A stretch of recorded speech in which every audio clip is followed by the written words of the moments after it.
Electric MPVs are all the rage in China right now. We should know, we've driven quite a few of them, but there is one that we've missed out, one of the originals, and today we're going to right that wrong. This is Inside China Auto, and this is the Zeekr 009.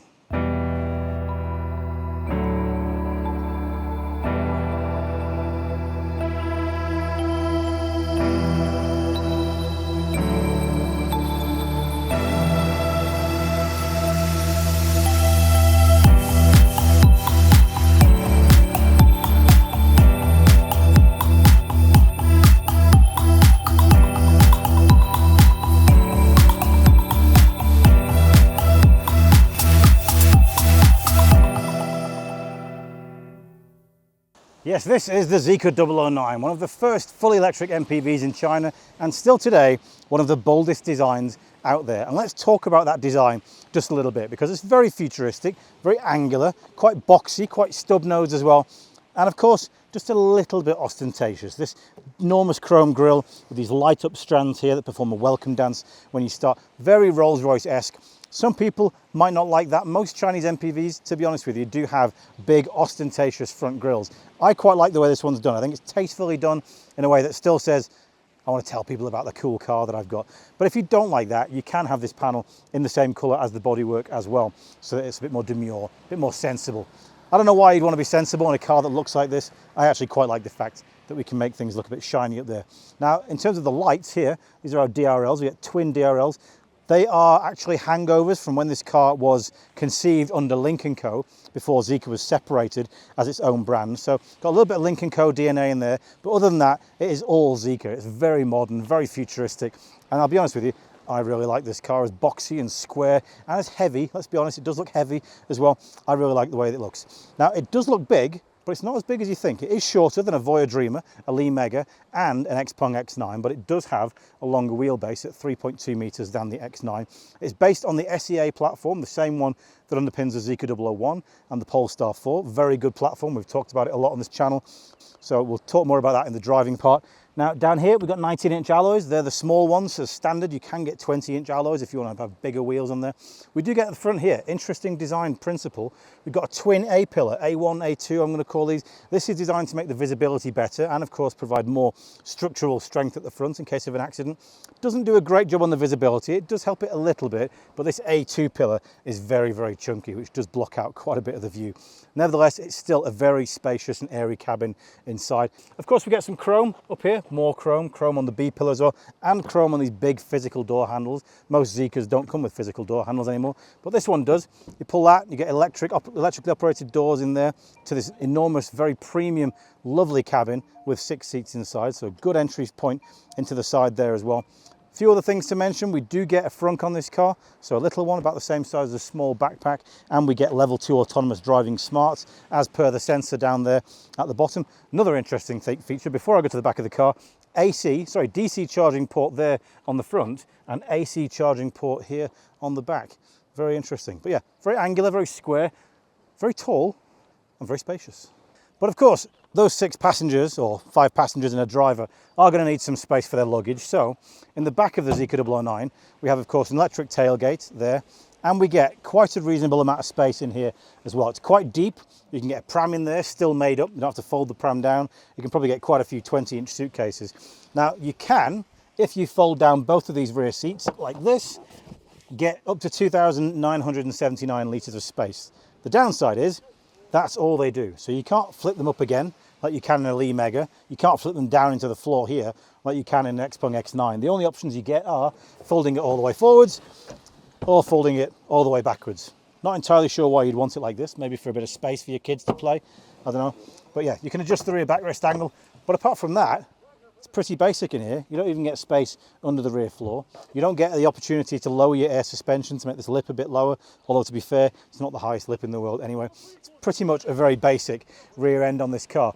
But I can talk about the design because the design is very interesting. I do like this. We have the same similar lights, these kind of light strips here that you get on the Zeekr 001. Very attractive at night time, those. Also this Zeekr logo lights up at night as well. And of course we get just a little bit more chrome on there, just in case you want it. We also get a spoiler and a high view camera up there and a rear window wiper as well. But now it's time to check out the inside. Now the interior of the 009 is probably one of its best features. It's really nice in here. It feels very, very spacious. This car is over 2 meters wide and you feel that. It's a very cavernous interior. It goes a long way forward with that kind of raked A-pillar there. You get a lot of headroom, as you can see. Loads of headroom here, plenty of leg room. It's also really tastefully done in here. Very nice materials, very nice color choices, light kind of materials down here and light gray materials on the upper surfaces. It's full grain Napa leather, so you get that all over the seats in the first and second rows, possibly even the third row, and across the dashboard, the door pockets here, even the drive selector here, and the steering wheel as well. You also get ultra suede, which is a bit like microfiber up here on the roof lining. That's very nice and soft to the touch.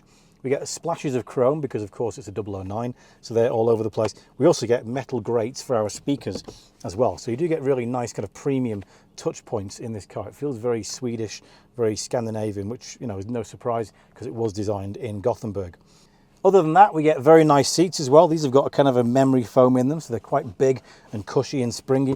Decent side support as well, and the base cushion is quite long. Even though you can't adjust the length is already quite decent, and you get quite a lot of tilt angle adjustment as well. So finding a good driving position, nice and easy on the 009. Manual adjustment on our steering here as well, but plenty of reach and rake. So overall, driving position very nice. And on the lowest setting here, it does feel quite cocooned because the dashboard and the doors feel quite high, so you feel quite safe inside this car. You get heating, ventilation and massage on the driver's seat. The passenger seat makes do without the massage function. They're not important enough apparently to have the massage function. Second row seats, they do get heating, ventilation and massage as well. Now, to be fair, the 009 is a little bit older than the Mega and the X9, so there are a few things you're going to miss out on in this car. You don't get a heads-up display. You only get a 15-watt wireless charger with no ventilation, so your phone will get warm and won't charge very quickly. And you don't get the option of a fridge or heater device down here to keep your drinks or your food hot or cold, which is a bit of a shame because it would be quite nice to have that on a car as luxurious as this. Instead, you do get a standard cubby here with USB-C sockets, a bit of space under there, and a glove box in here as well. We also get in the middle here a 15.4-inch screen that runs on the Snapdragon 8155 processor. Not the latest on the market, but certainly quick enough to allow you to move this 3D model very nicely there. You've got different things you can open there. You can open your charge ports and sun blinds and so on just by touching that model of the car. We get a customizable toolbar on the left, so if you want any quick functions, like your mirrors, for example, one thing is always difficult to find in these systems, you can put that on the left side there nice and easily. At the bottom, you've got your ventilation controls, you've got your seat controls. You can also adjust the seats here, so this one can go forwards, that one can go backwards to give you more space in the back because it is a kind of a chauffeur-driven car. And of course, you get a 360-degree camera with transparent chassis and 5G, so the car is really well connected and very easy to park at the same time. We also get a 13-speaker sound system. So as I said, we get Yamaha speakers, very good sound system in this car, plus one subwoofer in the boot. And we also get speakers here built into the headrests in the first and second row for more localized sound as well. Now, because this is a car that is based more for chauffeur driving, you also get functions up here. So you can open those doors electronically to let your passengers in without having to go into the rain yourself. Or you can even open and close your sun blinds electronically, front and rear as well. Keep the cabin nice and cool inside. And in here, by the way, you can also adjust your air suspension and steering settings and braking and things like that. Make the car more suited to your particular driving style. So it's really nice up front and even better in the back. Things in the back of the 009, quite a few steps more advanced than those in the front. Let me walk you through some of the functionalities that we have here in the back. One of which is these capacitive switches here in the door, which allow you to open the window on your side of the car or on the other side of the car. You also get your sun blind buttons here to adjust the sun blind as well. Now, the cool thing is this clock here. Click on the clock and you can adjust your ventilation. So you can adjust the ventilation speed, you can adjust whether you want it in your face or on your feet, or you can adjust the temperature of it as well. That's a really nice little feature. Now these seats are very much like business class in a plane. So slide back this armrest here, and what you get is a selection of buttons. Here you can put on your heating, ventilation and your massage. You can adjust the massage strength and functionality. You can even do memory functions to remember the seat in your position for 2 positions there. You also get quick buttons, one of which will lie the seat in a kind of a lying down mode here and raise the leg rest as well. Does it a lot quicker than it did it in the Xpeng X9, and you can go further back than that if you really want to as well. So that's a really nice function. You can also click on the microphone there if you want to talk to the car and change the music, things like that. You can get all those things done as well. Press this button here and this will bring my seat all the way forward. These seats, by the way, are on rails of 1.1 meters, so they can come all the way forward. I'll show you that when we try and get into the third row, and they can go all the way back as well for really good leg room. Now, what else do we get? If I lift up this armrest here and pull this out, you'll see we have a nice Napa leather trimmed tray table as well. So you can put a little tiny laptop on there. It's a little bit small, to be fair, but you can put a little laptop on there, or even, you know, have a sandwich and a bit of a drink, something like that. Maybe instead you would put your drink in the cup holder. And in the cup holder, we have this remote control, which normally lives down there, but right now I've got it here. If I press on that, you'll see now our 15.6-inch screen comes down from the roof here. You can adjust the angle of the screen, by the way, as well. So on there, you can watch things like TV, you can watch movies, you can watch other things. You can, I believe, with the HDMI socket down here, also plug in other devices and play stuff on there. Sadly, there is no 220-volt socket, so there's no plug in your PlayStation 4 or PlayStation 5 in there, which is a shame because I would have quite liked to have done that. But there are loads of options for movies and things like that, different apps. You can also control your ventilation and things like that in there, and some car functions as well. Let's see what we've got in there. You can change the screen mode, you can change the angle of the screen and the brightness and things like that. You can also change the air conditioning very quickly with this air conditioning button here. So that's very nice. Press that button, that'll close the screen for us. Down here, we've got a little pocket. We can put another drink in there, so there's one in there already, and we've got a 60-watt plug in there. So there's no wireless chargers in the back of the car, but you do get a 60-watt USB-C socket, so you can charge your phone nice and quickly. We get a drawer down here at the bottom, quite a big one there. And this one, as I said, has got an SS USB charger and a HDMI, and you can put your remote control in there in the nice little slot for it as well. So yeah, very comfortable seats. Oh, they also, by the way, come with airline style folding headrests. So if you want to sleep, you can keep your head in one position very nicely indeed. Yamaha speakers down there, another bottle holder, kind of cup holder on the side, and of course your electric doors. Really nice in the second row. I like it. It feels very premium. I think it feels better, more functional than the Lee Mega, because you get all the controls on your seat here. You don't have to talk to the car or anything like that. It feels very luxurious. Big, wide seats these as well. I mean, I'm quite a big guy, as you can see, and I've got loads of space on both sides. Really, really very comfortable. As I mentioned, the second row seats come on 110 centimeter rails. So all I have to do is press that button there, and you'll see exactly how much space we get to climb into the back of this car. The Xpeng X9 was pretty good at this, but the backrest folds all the way forwards there. In a few seconds, you can literally almost walk straight into the back of the car. And here, it's safe to say that we do get quite a lot of space in the back. It is only a 6-seater, so you get the full width of the car for just 2 people. You can see the armrest is a very comfortable height, nice and wide there as well. And the base cushion, really quite long. You can, of course, adjust the backrest angle on these, but it's manual and it's via a strap on the back of the seat, so not the easiest thing in the world. If I put this seat back here with this button, this seat is slightly reclined. So I'll move my feet slightly to the right so they can fit inside the kind of the foot space there.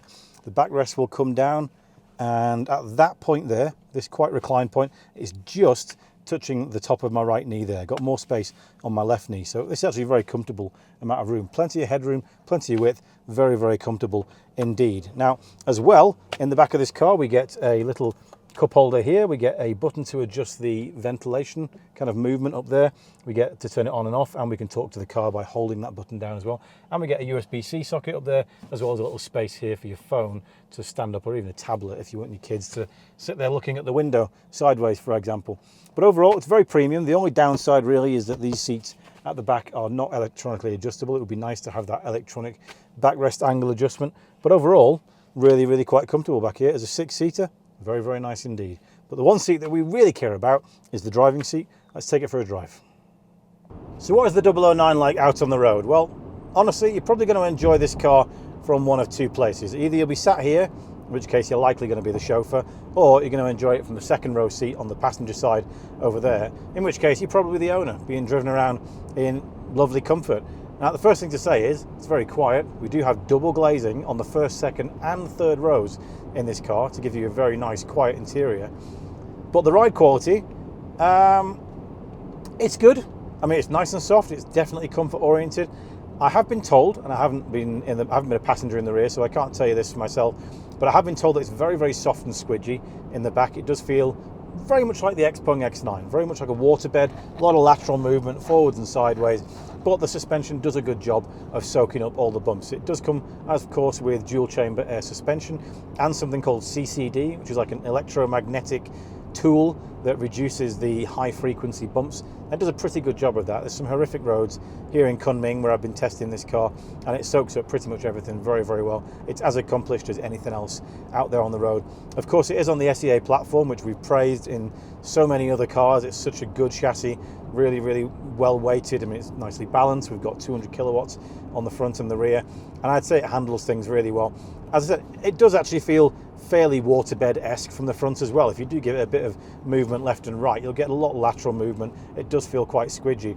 I mean, the steering weight is nice. It's very pleasant to drive from the driving seat. It does feel comfortable. The seats are comfortable. I'd just say it just errs on the side of being a little bit more floaty than maybe you would like. I don't know. Maybe this is exactly what these kind of cars are. Generally, cars in this bracket are very soft and very squidgy. So, you know, I'm not really going to complain about that. But as I said, it's got twin motors, 200 kilowatts on the front, 200 kilowatts on the back, 536 horsepower in total, 686 newton meters of torque. If you want to see what that looks like when you punch it from 43 kilometers per hour, that's what it looks like. It will throw you back into your headrest. It's quite aggressive, very much like the Zeekr 001 in that respect. It's very, very punchy. Comes in a bit gently and then thumps you really hard in the back. Honestly, 400 kilowatts is, as I said the same thing with the Xpeng X9. You don't need 400 kilowatts in a car like this. 200 kilowatts on the rear axle would be totally fine. But if you're in a climate where it's maybe cold, somewhere like in Europe where it snows a bit more, or there's gravel roads, things like that, you might be thankful for the intelligent four-wheel drive on this car. It'll get you out of some sticky situations. But yeah, it's very pleasant. Not the most maneuverable thing in the world. It doesn't have the greatest turning circle. It would benefit definitely from rear wheel steering like on the X9. If you're trying to do a U-turn in a tight space, it's not the easiest thing to see where you are, nor to actually get the maneuver completed anyway, because it's just got such a big turning circle. So let's talk about prices. Zeekr keep things nice and simple in this area. There's only two versions of the 009, and the main difference between them is the size of the battery. So the base version is called WE. That comes with a 116 kilowatt hour battery. That will get you 700 kilometers of range on CLTC, so do adjust that a little bit, 20 to 25% roughly for real world mileage. It will cost you 500,000 RMB, which in current translations is about £54,000 or $69,000. If you want to go for the bigger battery, that's called ME. It's the Qilin 140 kilowatt hour battery, very energy dense battery, and an absolute monster as well in terms of size. That will get you 822 kilometers of range on the CLTC cycle again, and will cost you 588,000 RMB, which is about £64,000 or $81,000. That compares to the Li Mega, which is about 559,800 RMB. So the bigger battery will get you, I think, a bit more range than the Li Mega, although admittedly the Li Mega does have much faster charging. Qilin battery, I think, is 3C charging. The Li Mega, of course, does come with 5C charging, so significantly quicker in that area. But, you know, you do get a lot of range with that Qilin battery, and the price is not that much more than the Mega. Yeah, you get other things in the Mega as well that you don't get in this, like, you know, heads-up display and fridge down here and things like that. So it's going to be up to you to decide, really, if you have the choice, whether you want to pay a bit more for this car or not. I mean, there is, of course, a third option of the 009, which is about 780,000 RMB, something like that. That is, of course, the Glory Edition, which is a four-seater version of this car, just recently launched in China. That one comes with a big divider in the middle, and amongst many other things, it comes with real stone granite inlay. It comes with 20-way massage on the rear two seats. It comes with a 43-inch screen. It comes with 30 speakers.